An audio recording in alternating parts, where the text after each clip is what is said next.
एक बार की बात है। एक जंगल में किसी पेड़ पर कौवे का एक जोड़ा रहा करता था। वो दोनों खुशी खुशी उस पेड़ पर जीवन बसर कर रहे थे। एक दिन उनकी इस खुशी को एक सांप की नज़र लग गई।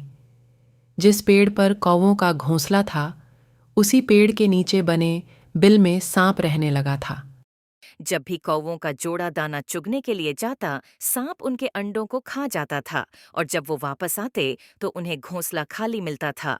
लेकिन उन्हें पता नहीं चल पा रहा था कि अंडे कौन ले जाता है।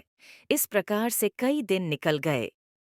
एक दिन कौवे का जोड़ा दाना चुगकर जल्दी आ गया तो उन्होंने देखा कि उनके अंडों को बिल में रहने वाला एक सांप खा रहा है। इसके बाद उन्होंने पेड़ पर किसी ऊंचे स्थान पर छुपकर अपना घोंसला बना लिया। सांप ने देखा कि कौवों का जोड़ा पहले वाले स्थान को छाड़ कर चला गया है, लेकिन शाम होते ही दोनों वापस पेड़ पर आ जाते हैं। इस प्रकार कई दिन निकल गए। कौवा के अंडों में से बच्चे निकल आए और वो बड़े होने लगे। एक दिन सांप को उनके नए घोंसले का पता चल गया और वह कौवों के जाने का इंतजार करने लगा। जैसे कौवे घोंसला छोड़कर गए, सांप उनके घोंसले की ओर बढ़ने लगा, लेकिन किसी कारण से कौवों का जोड़ा वापस पेड़ की ओर लौटने लगा। उन्होंने दूर से ही सांप को उनके घोंसले की ओर जाता देख लिया और जल्दी से वहां पहुंचकर अपने बच्चों को पेड़ की ओट में छुपा दिया। सांप ने देखा कि घोंसला खाली है, तो वह कौवों की चाल समझ गया और वापस बिल में जाकर सही मौके का इंतजार करने लगा।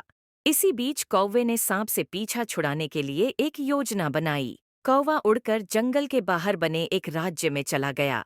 वहां एक सुंदर महल था। महल में राजकुमारी अपनी सहेलियों के साथ खेल रही थी। कौवा उसके गले में से मोतियों का हार लेकर उड़ गया।